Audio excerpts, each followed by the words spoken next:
Good morning, good afternoon, good evening, and welcome to the Oraculos Horary Astrology Hotline. I'm your host, Mychal A. Bryan, and joining me today is my wonderful team of astrologers and friends, Ms. Tracey Pacelli. Hey, Tracey. Hey, how you doing, Michael? Doing pretty good, Tracey. Mr. Cameron Allen. Hey, Cameron, how are you? I'm pretty good, just riding the wave. I'm excited. Good. I'm excited too. And Ms. Rasha Hasan. Rasha, thank you so much for being here. Hey, hi everyone. Hey, Rasha. I am so deeply excited to be able to share this space with all of these astrologers today who I know and love deeply. Our history runs deeply, and I'm excited to share that with all of our viewers and listeners. But if this is your first time joining us here on the show, you're used to hearing this be the Oraculos True Divination podcast. But today we're doing something different because I want to stay true to that divination portion of our name and really bring out the divination through the horary astrology, because that's really the reason why I started the podcast in the first place. And since then, I've taught so many students and I have brought so many people into the same sort of understanding of horary astrology that I know and love and cherish. And joining me today are some of those students who have studied with us over at the Oraculos School of Astrology, who also feel the same burning passion. So, if you want to be a part of the magic and the momentum that we're building here on the show, please do yourself a favor and like this video from now, because you've been with us since forever. So you know that this video is also going to be amazing. But also subscribe to the Oraculos True Divination podcast by hitting the subscription button, and also hit the notification bell so that you receive notifications of when I bring you these shows each and every week. This show we're going to bring out about twice a month, but I definitely bring you content each and every week, and you definitely want to be a part of that momentum. So join our family. Now, my darling, beloved astrological cohorts and family, once again, thank you so much for being here. And earlier, before we went on air, we were talking about how it felt like it's been so long since we were last together, but it's literally just been the end of August. So Yeah. yeah. So I mean, I'm super excited to find out from all of you really just what your own life has looked like since you studied at Oraculos, and what are some of the changes that really took place in your practice since really sitting down for that intensive period to study horary astrology and the natal promise. Yeah, I have found great differences in my practice where, I remember you always saying, like, something you could sink your teeth into. And I feel like I've really gotten to a place where I can sink my teeth into the chart in a new way. I could always do that, especially intuitively. And then also practicing evolutionary astrology, there is a format. Sometimes people think it's just intuition, but there is a step-by-step process.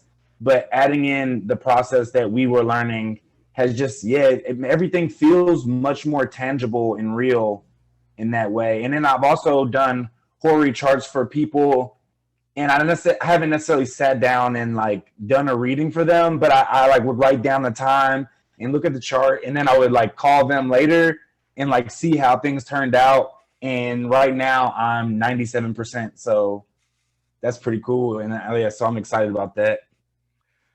Awesome. Yeah, I really enjoyed the practicality out of it, and it personally helped me to really more dive into the intuition part of it as well. It's amazing. It's practical, but actually you can. It's like as if it's release the tension or the pressure of like, oh, what does that mean? How can I translate this configuration? But but having the hardy, it makes it a little bit easier to access my intuition. So that was really helpful, and I've been really enjoying it. And Tracy and I we've been coming together and almost every week, and we'll have a chart or two, and we'll just keep talking about it and going through the steps, and we're learning, and we're really enjoying it.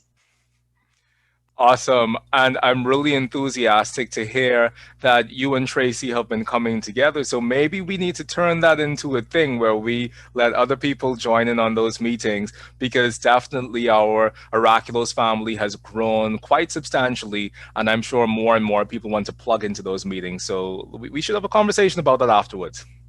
The more the merrier. Tracey. Yeah, I mean, after hearing Cameron and Russia, I just get to echo all that and say ditto.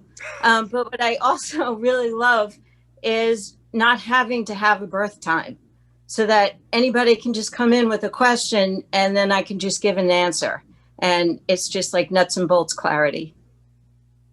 I'm really excited to hear how each and every one of you have been moving forward with your practices. And it really, really makes me feel enthusiastic, not just about your practices, but also about the future of astrology.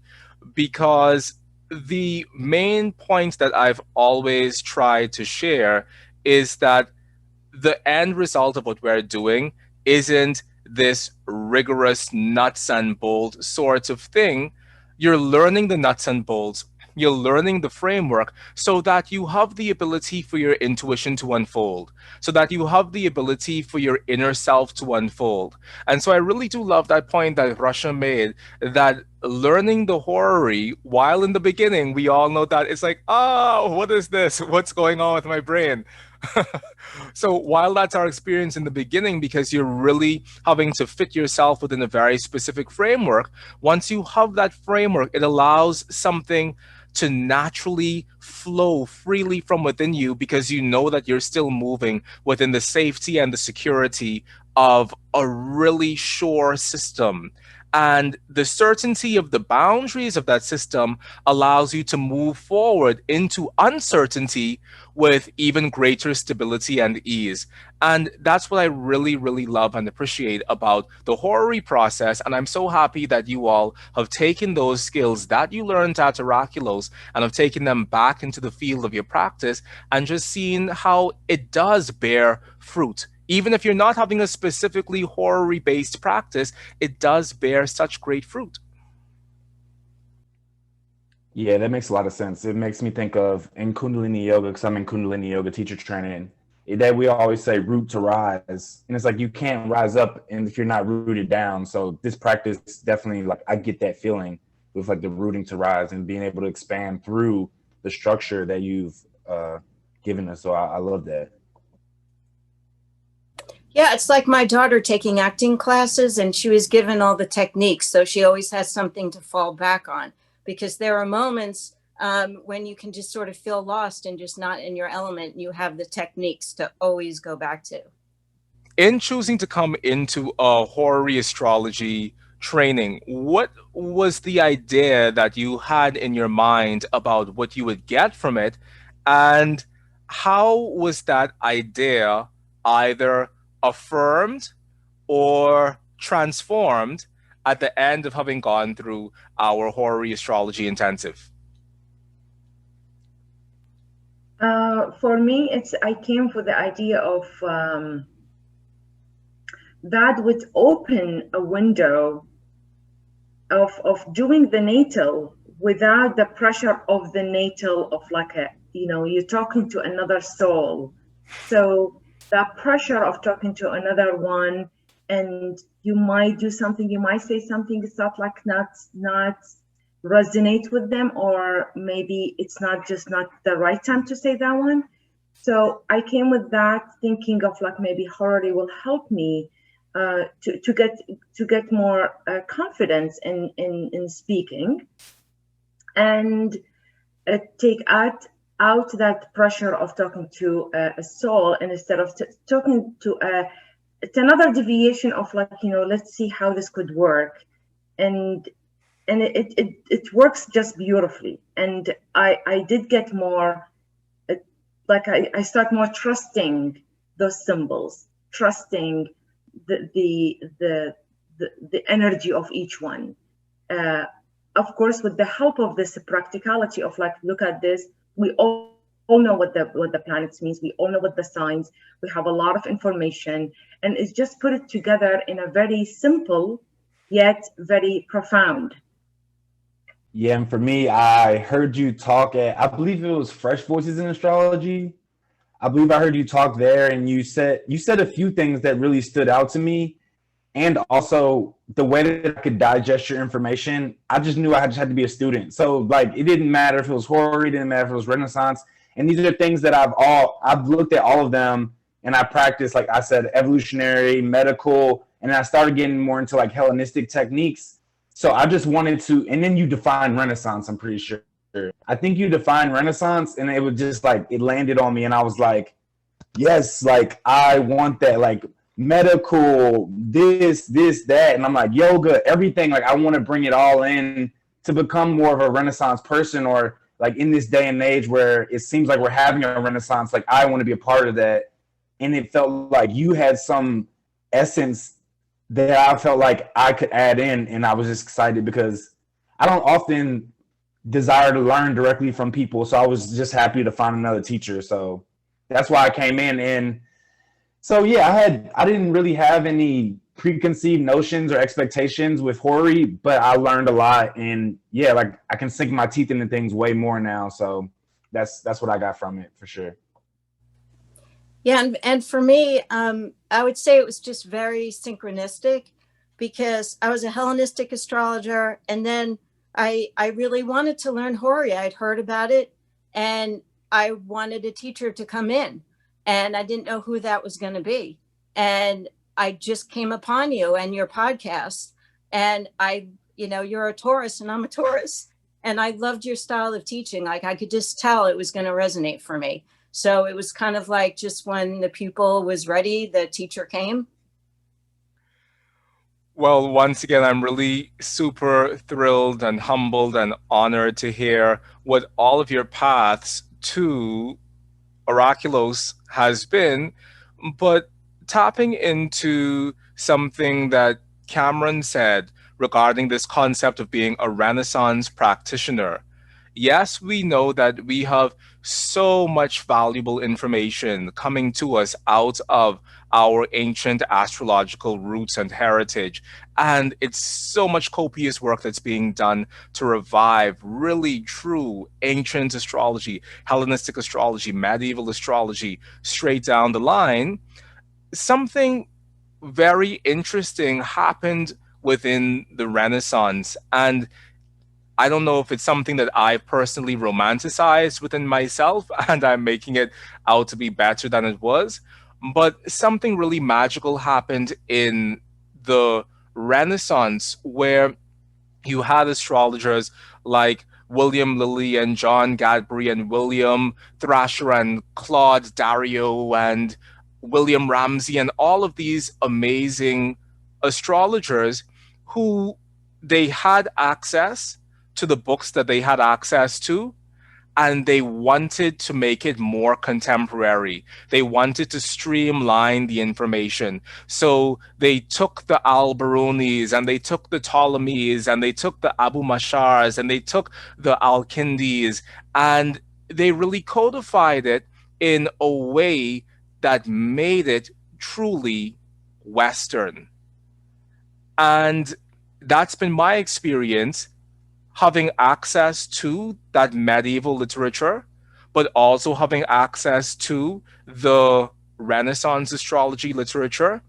The Renaissance astrology became a melting pot for the Ibn Esdras and the Guido Bonatis, and all of that information that had gone before really turned into something in the Renaissance. And while at the same time there was a loss of sorts of a lot of the deeper, more technical, more complicated systems that they were working on within the medieval period and before, there was something fresh and contemporary and modern that was born in Renaissance astrology that I really resonated with. And it wasn't just a natal approach or a horary approach or a mundane approach or an electional approach. It was all of these things held within the body of the same astrologer. And truthfully, that's a really classical approach to astrology, because a lot, if not all, of the astrologers from antiquity, they had this full experience of astrology within them. They were the horary astrologers and the mundane astrologers and the natal astrologers and the medical astrologers. It was a one-stop shop situation. And as I look at Renaissance astrology and the astrology before that, I'm reminded a lot of Vedic astrology. Because when you go to India and you meet with a Vedic astrologer, you find that the Vedic astrologer is the person who is working on the synastry. They're the same person who's working on the mundane event, who's working on the medical, who's working on the natal, who's working on the horary. There's this full organic experience of the one astrology with its many branches branching out from the one practitioner. And I think that that's really a Renaissance approach for me, and that's what I try to impart. So I'm really happy that you all have dive so deeply into that content and you feel inspired by that, because it makes the world of difference for me. Yeah, I love the holistic outlook on it. Even thinking of like herbs and gems and stuff like that. So I'm 1,000% on board with that. And it's just, astrology is always taking you down the rabbit hole, and one thing always leads to another. So you're just never one type of astrologer, because you're just always the student. There is no end of learning. We are students of forever until we die. We're gonna keep learning, and we're gonna keep add of knowledge and to our bank, as you say. Definitely. Yeah. And as I look at 2020, mundane astrology as a standalone practice has never really been something that's spoken very deeply to my own practice. I learned it as a matter of fact, but not as a matter of personal desire. And in 2020, how many of us have become sensitized to the need to look at larger cycles of change and larger patterns? Last week or week before last, I was hosting the Astrology University Astrology and World Events 2-day virtual summit, and it was all about mundane astrology. And it was amazing to see the outpouring of people who showed up, because our astrology has pushed us this year out of our comfortable bailiwick of just being natal astrologers, and it's pushed us into wanting to know more about how our astrology impacts the larger world around us. And I think it's wonderful that our astrology has this internal thing within it that causes each of us to evolve and constantly move forward. Because we can get comfortable within a particular style of astrological practice, but I think the true astrological calling is eternally a calling down that proverbial rabbit hole that Tracey mentioned. Now, have any of you found, in taking your horary skills and going back into your regular astrology practice, have you found that it took something away from your practice of natal astrology? Or how has the larger shape of your natal practice changed, if at all, by virtue of the horary skills that you've developed? Yes, I definitely feel like there has been a few differences, which were very interesting to me, because they were things that happened. They weren't things that I like made up or like integrated on purpose or anything like that. So one thing I definitely can tell is like my storytelling. When I tell the stories, I've been really good at that in general. Sometimes though, when I would tell stories, I would tell a story and tell a story, and then it would expand over here, and it would kind of like go off the trail, and it still would be relevant and it still be helpful, but it would just be kind of like I didn't really have to say that. So now when I'm doing it, even if as it continues to expand, I can like feel a boundary where the story needs to stop. And if the story needs to stop, then I can focus it in like a specific direction. But my storytelling is just, it has a better container.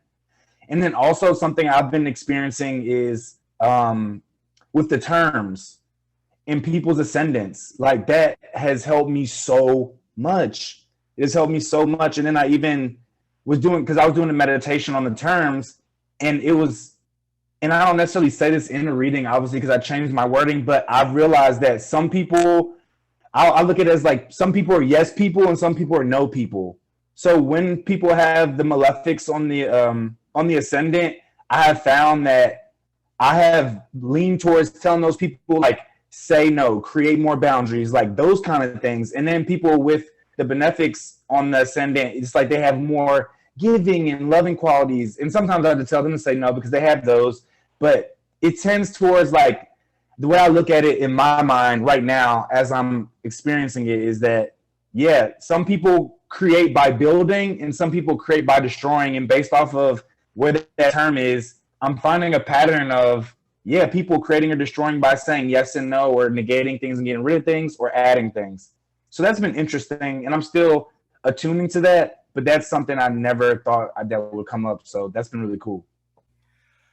The specific thing that Cameron is referring to, for those of you who aren't familiar with that language, is the fivefold division of the 12 signs of the zodiac, which is an unequal division, but the fivefold division of the 12 signs of the zodiac, and how each sign can be divided, and how each of the 5 planets without the luminaries, so we're referring to Saturn, Jupiter, Mars, Venus, and Mercury, are given a specific portion of the 12 signs that they have some familiarity with, or that they have some resonance with.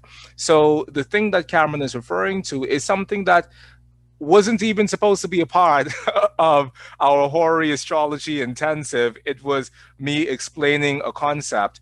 And the concept is that for a lot of people, they resonate with the nature of the planet that rules the term of their ascendant. Now, we all know that ascendants can be precarious because birth times are precarious, and who really knows exactly what their time of birth was. But what I found within my practice, which is something that I teach my students at Oraculos, is that if you take a look at that term of the ascendant, it gives you something of the flavoring of the lens that the person who you're speaking to is operating through. Because in the Renaissance tradition, and even before that, there's this concept that the term represents a person being of the corporature, or of the nature, or of the temper of that planet.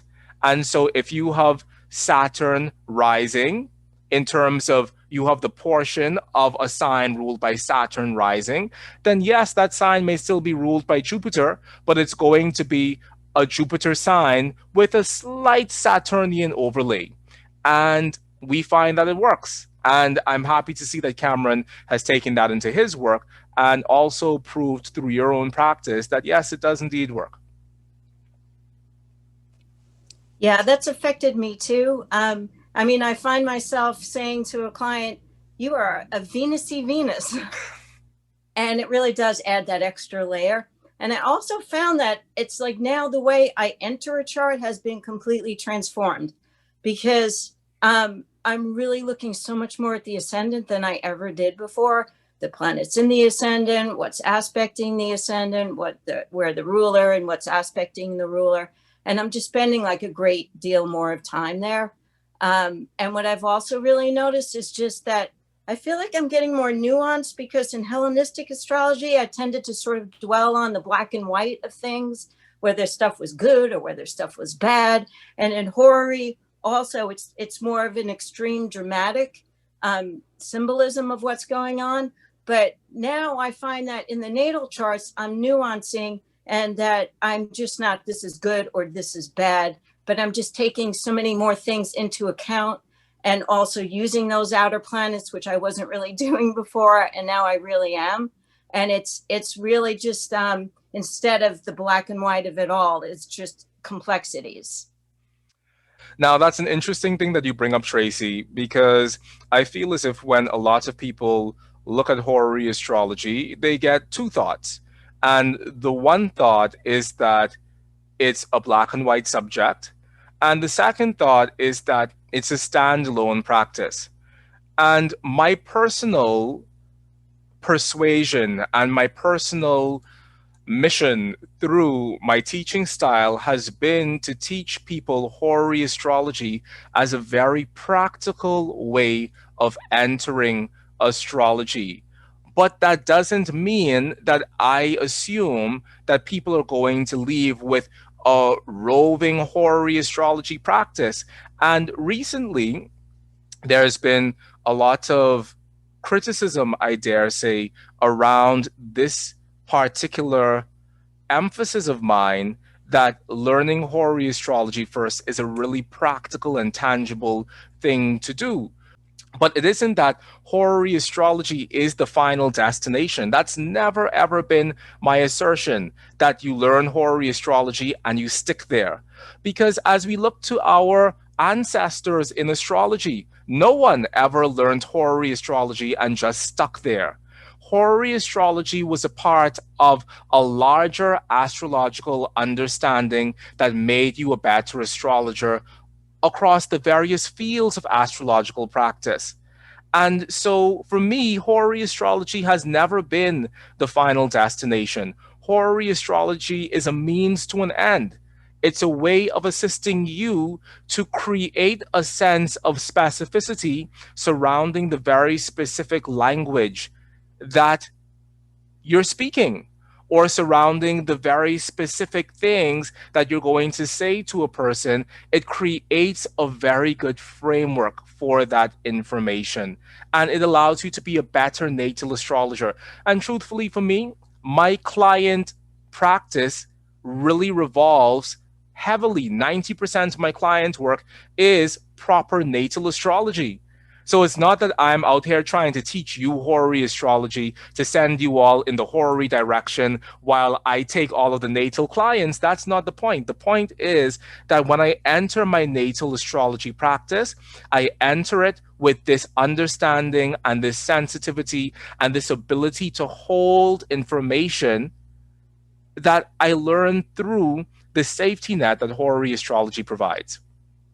I would echo everyone, every one of you talking about the terms is really for the ascendant. It's such a flavor giving to the native, and also the declination is really added a big things for me. I start to see the chart different way. I start to see the person different way. The declination, the antisha, but mainly actually the declination. It was profound, and it added. It's not just a flavor. It's like the whole thing. It's like the base is the root is the declination.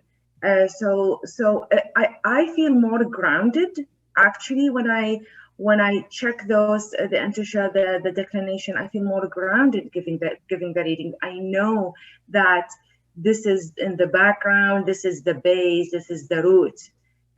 So yeah, it's fabulous. It's really added a lot for my practice.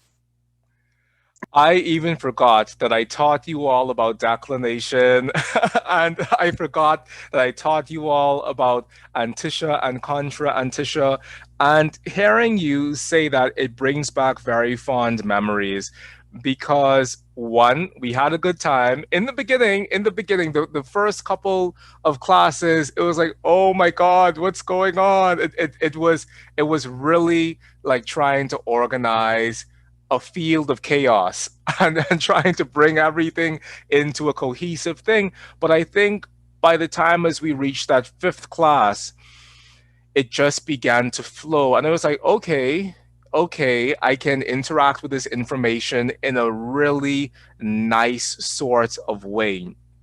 And declination is something that a lot of people in astrology have been sleeping on. People have been sleeping on declination for a very long time. There's a few of us astrologers who really hold on to declination as a very vital part of our modern astrology.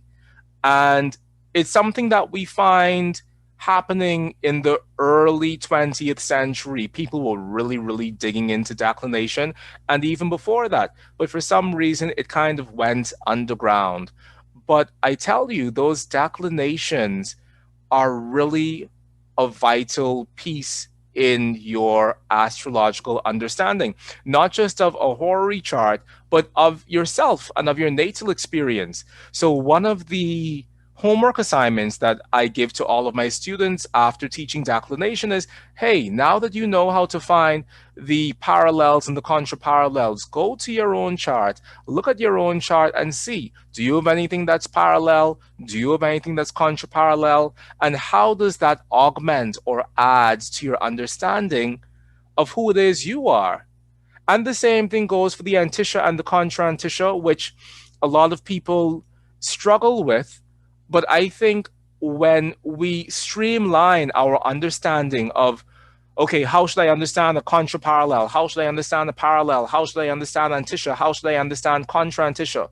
When we streamline that and realize that essentially we're just talking about contact of planets, planet to planet contact, and we don't care how those contacts occur, we just want to know what are the planets that are coming together. I think that's really a very futuristic approach to our astrology, because we get past this hurdle of this is good and this is bad, and we really start to dive into a more organic field of astrology, which is really just based on what are these planets saying to each other. And yes, we know that our Antisha works similar to our conjunctions, and contra Antisha works similar to oppositions, and our parallels work similar to conjunctions, and our contra parallels have a feeling that is somewhat similar to an opposition. But I think even beyond that, when we realize that we just want to know what are the planets that are coming together, because at the end of the day, a Venus-Saturn contact will always feel like a Venus-Saturn contact, whether it's by conjunction, whether it's by opposition. A Saturn Mercury contact, a Saturn Sun, and I'm getting down on Saturn. Let me change to something else. A Moon Neptune contact or a Sun Neptune contact will always feel like those contacts of Sun and Neptune, Moon and Neptune. And it doesn't matter if it's a conjunction or if it's an opposition, it carries the same feeling because those planets have a meaning within themselves that is even greater than the sort of relationships that they're having when it comes down to really understanding planetary interactions.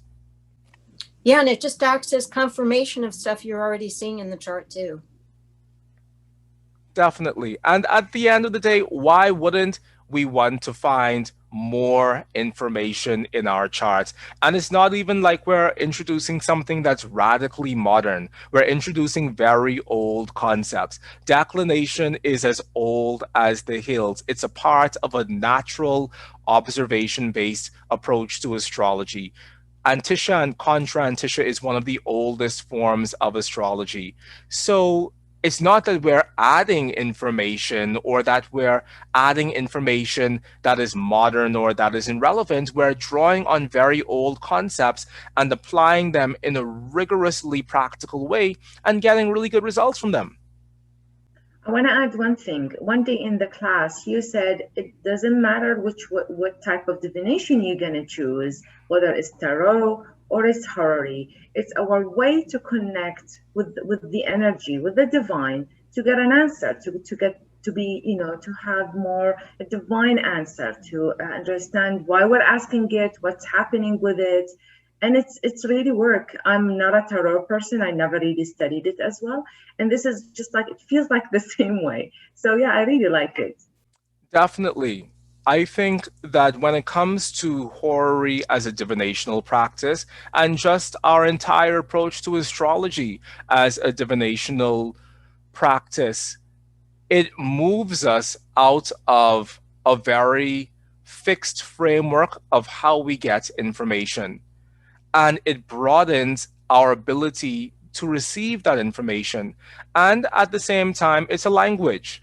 Every system of divination is a language. For a tarot reader, the 78 tarot cards represents the field of their language experience. For the geomancer, the 16 geomantic figures represents the field of their language experience.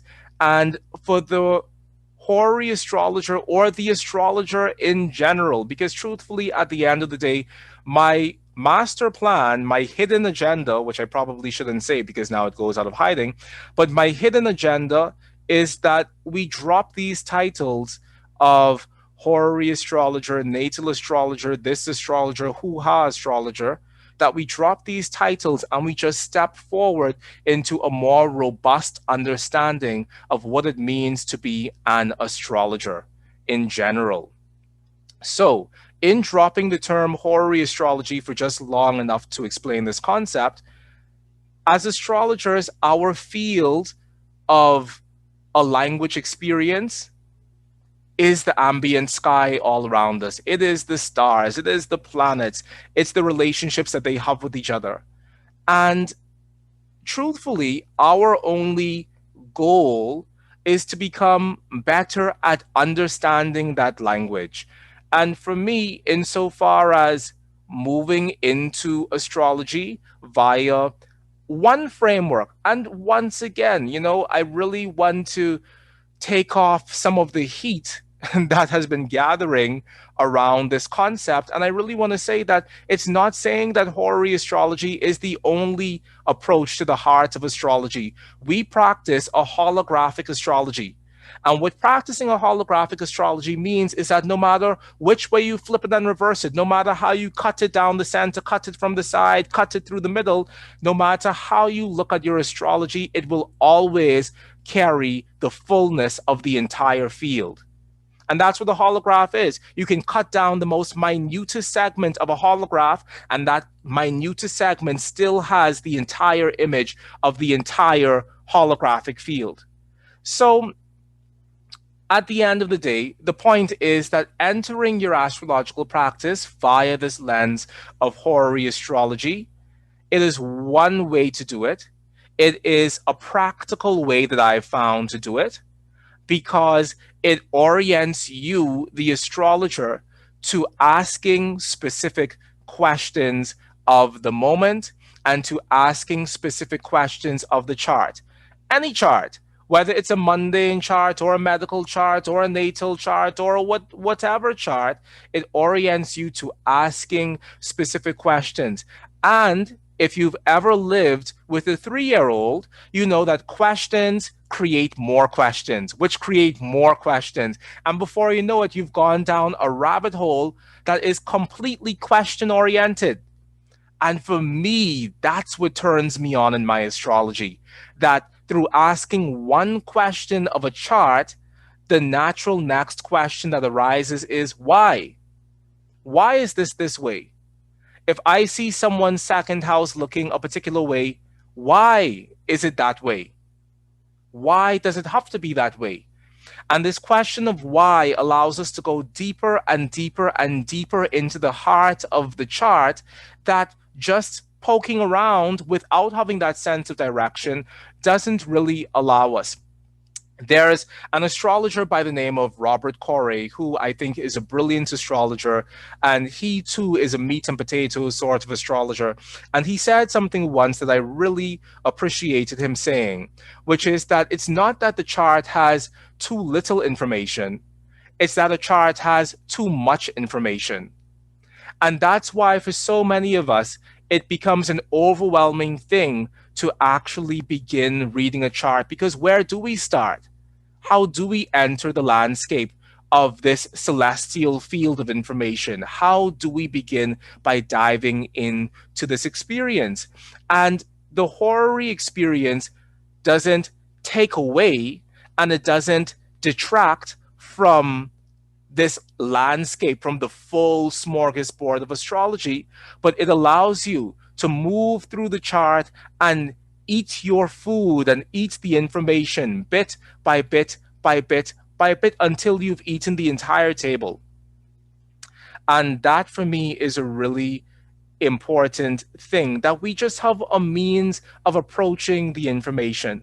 And from now on, I think that I'm going to stop calling it horary astrology, because it's not about learning horary astrology. And this is where I think people have mistaken what it is I've been trying to say for the past 2 years. It's not about learning horary astrology. It's about knowing how to transpose a horary experience into every other aspect of astrology that you practice.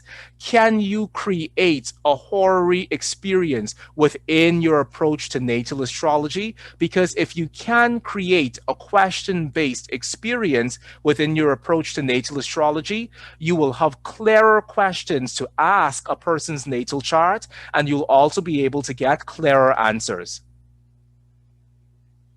So that's it. I just want to add one thing. I really loved one day you taught us as well, like what is the question we ask the client when they have a question they come for, and then we keep digging. And I love that because it makes them go grounded and centered and really understand why they're asking and what is the real question behind the question. And I love this practice because it just makes us, all of us, to really get like more present and what is the actual question that we need to ask. Yeah, I particularly loved how you described the journey that a person would make just to get to the oracle and how difficult it was and all they had to traverse. And that way it just makes the whole process more sacred, that people need to come with a serious question.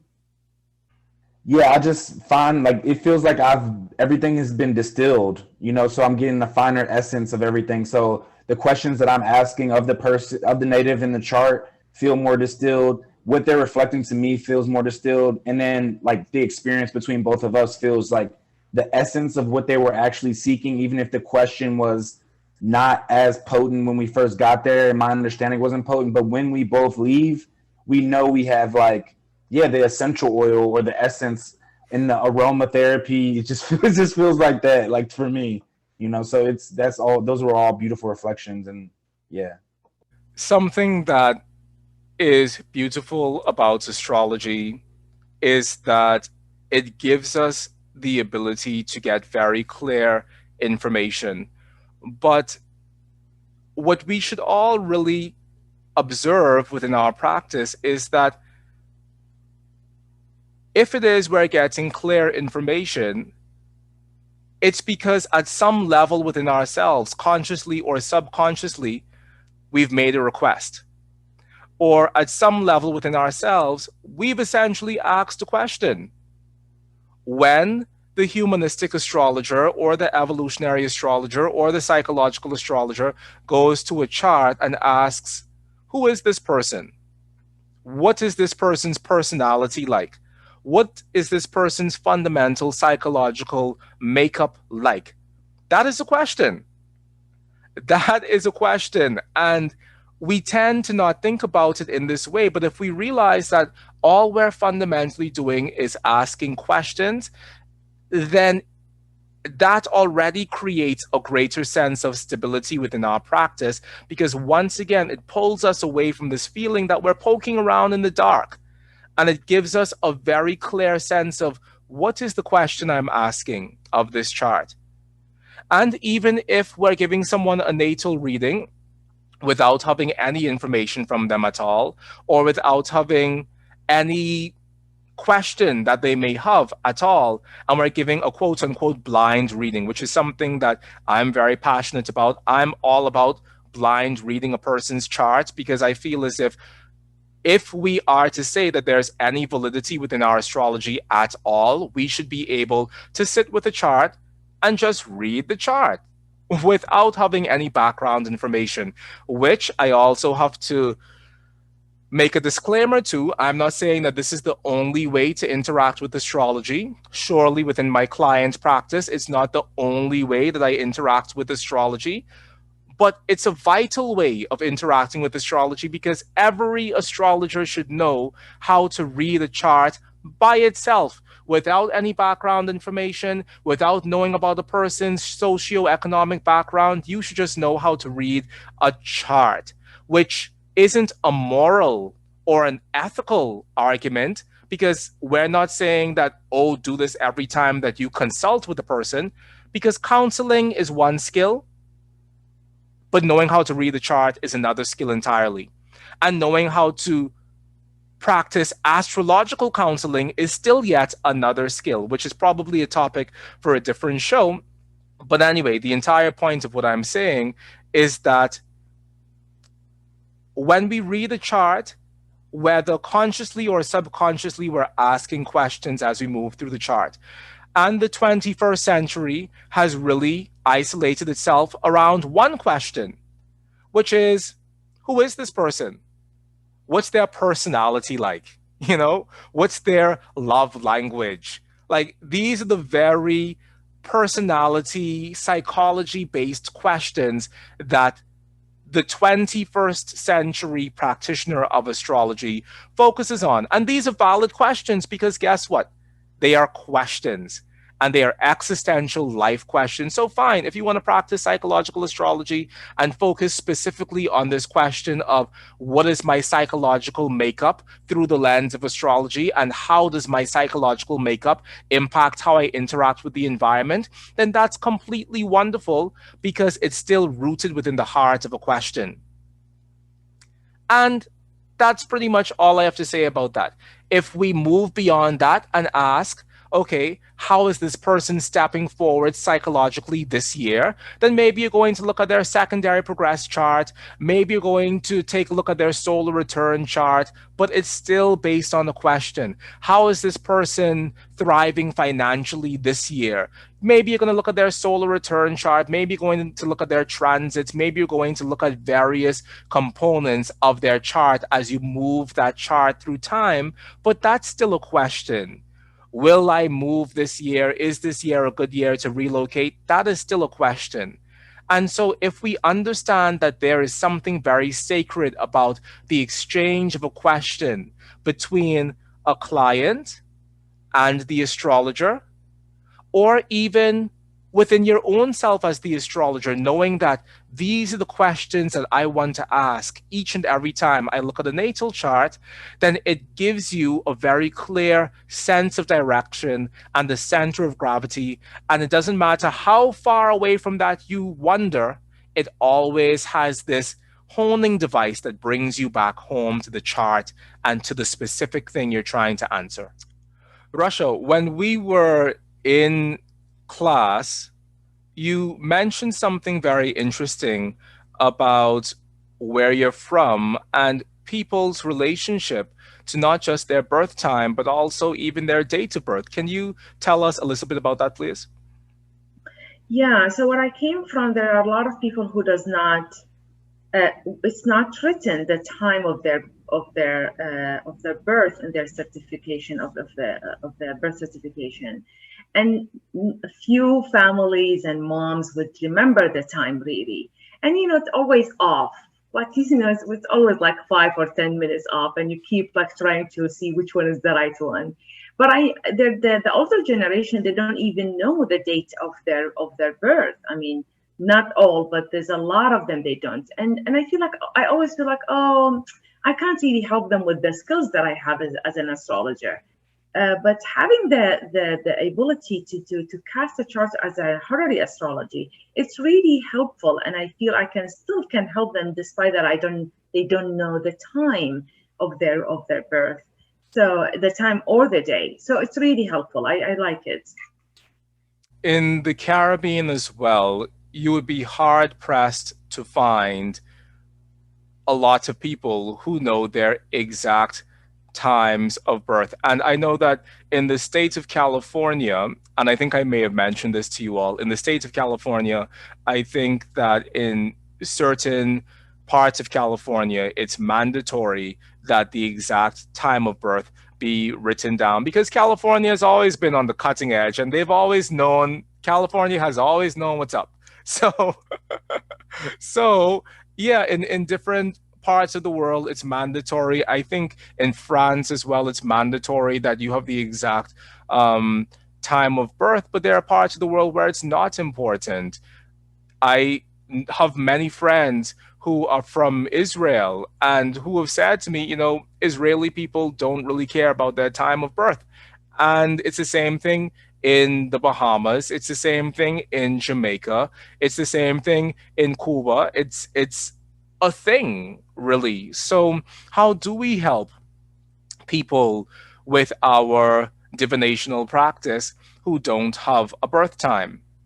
And this is a charge for divination within the world, I think. Because yes, horary astrology is a very valid form of divination, but people have been going to diviners since time immemorial, and they've had bones cast, and they've had runes cast, and the Chinese use the 64 hexagrams of the I Ching, and we've always had a divinational language throughout history and throughout culture.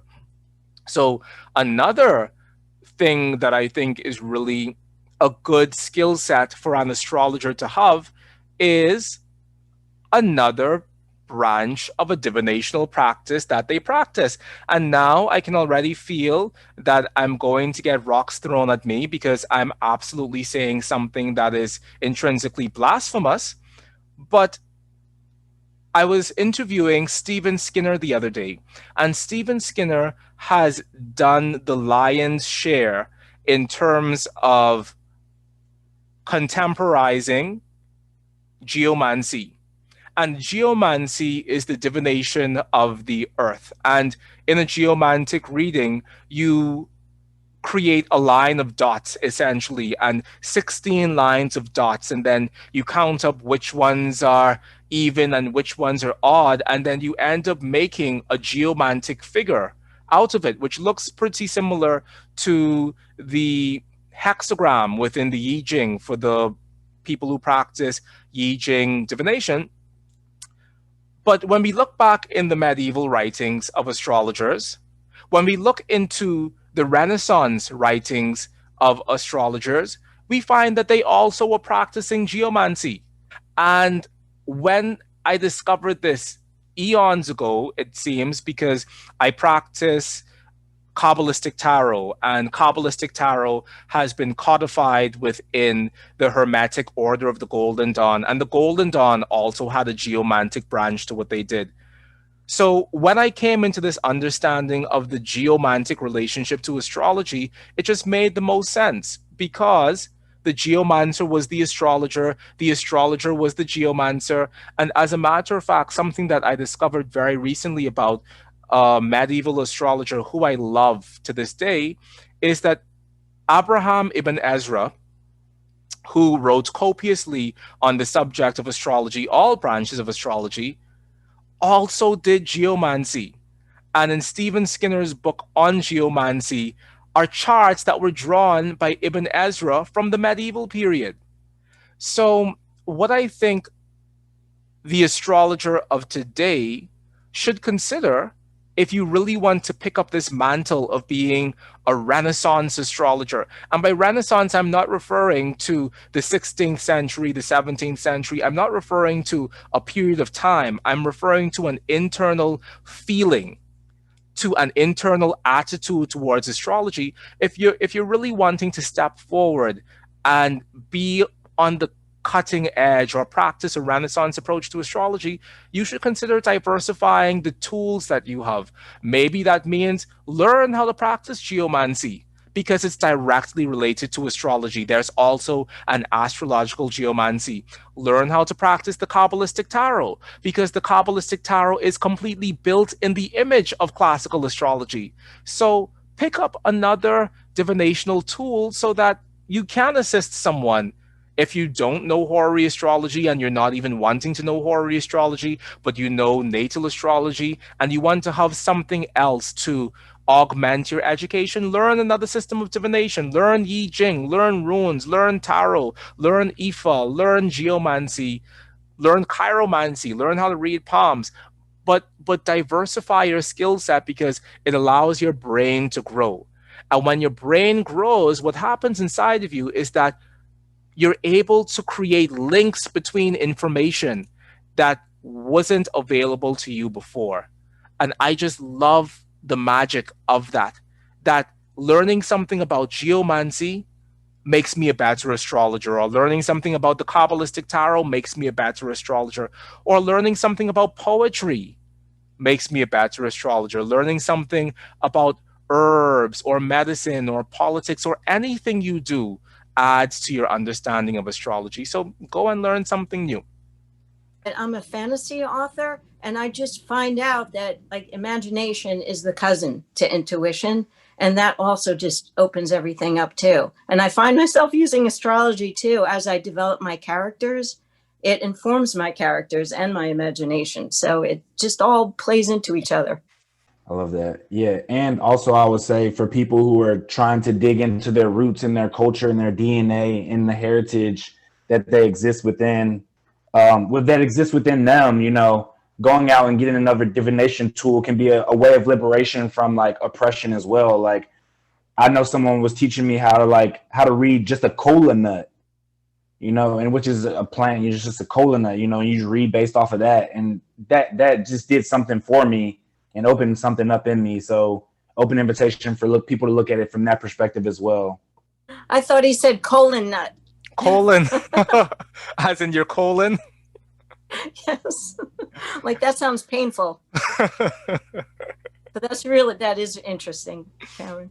Cameron, I really love what you said about picking up other systems of divination and how that creates a sense of liberation within a person, because fundamentally, astrology, divination, tarot, geomancy, reading cola nuts, all of these things are a direct response to people needing to have a connection with the divine within themselves based on their own terms. And it's a very earth-based, feminine, and I dare say goddess-based approach to knowledge and wisdom, because it says that we are a part of a larger web, of a larger ocean, and we are a drop within that ocean. And in the same way as the drop contains the entire ocean contains all of the drops. And when we practice divination, it reminds us of that oceanic existence that we all have, which is a very different thing to our modern daily interactions with the world, because our modern world is based on being cut off. It's based on being cut off from the divine. And so in order to find the divine, I have to go to church and I have to let my pastor speak to me every Saturday or Sunday, or I need to listen to the rabbi, or I need to go to the priest, or I need to go to the pope. It's a very disembodied relationship to divine knowledge, and the person who you go to is inevitably more than likely going to be a man. Let me go to the man, the man priest, the man pope, the man pastor, the man bishop. Let me go to this man outside of myself to tell me the message that God has for me. And so I think that it's important that we realize that there is something intrinsically emancipatory. There is something that gives us all emancipation and liberation and freedom when we choose to pick up not just the study of astrology, but when we choose to pick up the study of divination and having a direct channel of communication with the divine from which we can live our most divinely inspired lives. It's a very important thing. And it's important in terms of us reclaiming our own spiritual gifts within ourselves to really be able to lead our own lives from a deep place of soul and inspiration. In us coming together and creating this Horary Astrology Hotline, it, in one level, feels like it feels kind of humorous, because I remember that I was having this conversation about psychic hotlines initially with a dear friend of mine, Christopher Renstrom. And he was saying how back in the day, everyone would work on the psychic hotline and you'd have your psychic friend. And I was telling him about how when I was growing up, I would always stay up to watch Miss Cleo. And watching Miss Cleo is what got me into tarot and astrology and all of that in the first place. But I really do love this concept of being able to come together and have this sort of hotline experience because, one, I think that within mass media, we haven't really seen good representations of what a good quote unquote psychic hotline could look like. And even though this isn't a psychic hotline, it's an astrology hotline, I don't think we've really seen good representations of what that can look like within the mass media. And I think that everyone who I've spoken to about this, they've all said, hey, if you want to create really great ability within yourself, do marathon readings, because that's how the astrologers in the 80s and the 90s came up. They came up doing marathon readings. You would be on one of these psychic hotline services and you would have 15-minute readings and they'd be back to back to back to back to back to back. And it sharpens you as an astrologer because when people come on those calls, they want to have answers to their questions. You see? So, which again takes us back to the point that yes, we all want to know about our personality, but we also want to know, is this person the one? Does this look like a good match? We also have those sorts of questions that we have as well. So in saying all that, what do you all hope to gain from being on this Oraculos Horary Astrology Hotline? My vision when I came to you was, can we create that line? Can we create that hotline that we can keep practicing of maybe also we can get some income out of it. Maybe we'll just get more the idea of just practicing, just like what you're saying, the marathon, which is, I heard it from so many astrologers who, when they started in the 80s and the 90s and before, so before it used to be they would go as well to a psychic fair, and they would sit and they have a table and they would have people come one after one. So I would hope if we can keep doing this, that would upgrade us.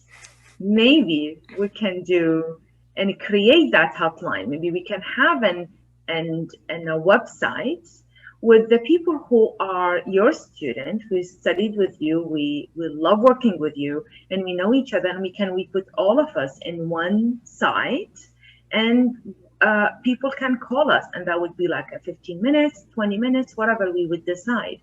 And I would like to have it really cheaper than what I've seen now in the online. Is just to give people more an access for our knowledge. Not everyone has the money to pay to go to an astrologer. So we'll have more access for people to have an access for us, and we'll help them with our knowledge.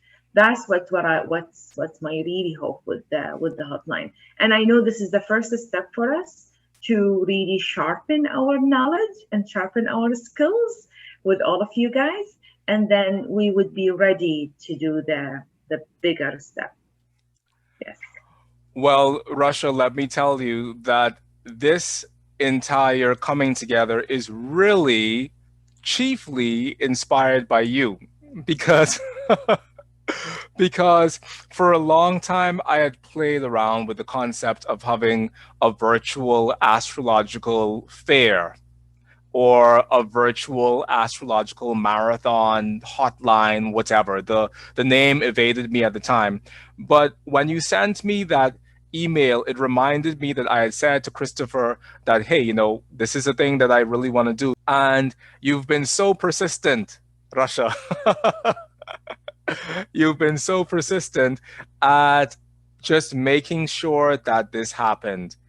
And I made sure to mention it within our group when we had class, because I knew that if I had said it and if I got it out of myself into the world, that it would actually happen. So I'm really grateful that you kept on me about this, and that Tracey also kept on me about this, because it wouldn't be possible any other way. But a point I want to make about affordability and accessibility within astrology. I've heard so many astrologers, especially young astrologers, mention the fact that astrology, to a large degree, is so unaccessible, and primarily because of the cost. I have friends who charge $75 for a reading, and I have friends who charge $500 for a reading for what is essentially the same length of time. And I can understand people needing to value their time and feeling as if they're being paid with their worth. So I have no intrinsic moral issue with how much a person chooses to charge for their service. I think that that is between them and the divine and their own internal sense of integrity. Because at the end of the day, we go and we get a massage for $250 and we don't bat an eyebrow. Or we go and get psychological consultation. We go to a psychologist, or we go to a family counselor, and we pay whatever their charge is, and we find a way to make that happen. But at the same time, there is something that's always been very counterculture and underground about astrology and about divination. And I think that in keeping with that counterculture-ness and with that underground nature, there should be those amongst us who make it accessible, because I think that is a part of going against the grain. And I'm not necessarily advocating that you give your services for free, because we all need to eat. We all have things that we love to eat. I have my air condition on and I have to pay for that, and this light is on and that also is a bill. But in being able to hold this sort of service amongst ourselves in this hotline sort of fashion, or in this psychic fair sort of fashion, it gives more people access. It gives the astrologers who are going to participate in this more training, more on the ground, in the world, real life, real time, unedited, unscripted training. And it also allows more people to interact with an astrology that they probably wouldn't be able to interact with at the cost of $500 for 75 minutes, or even $75 for those same 75 minutes. So I really do love that point that you're making, Rasha, about accessibility and affordability. And I believe people should get paid. I believe astrologers should get paid. So I definitely look forward to this moving in that direction, where we do establish this in that sort of way. Totally, I love that, and I love that too as well, because in my practice, when I first was learning, I actually was just in a spiritual supply store in an herb shop. So all the astrology that I was doing was rapid pace. Like, do you know your sun sign? Do you know your moon sign? Do you know your ascendant? And even though that's not how I like to build my practice, that's what the people knew. So that was the only information that I could get. And just like rapid speed learning that way, it grounds it in so deeply, because it's like, I can't even make this up. It's just like what I'm experiencing. And I actually, that's what I loved and wanted to join this hotline, because I love the trial and error experience.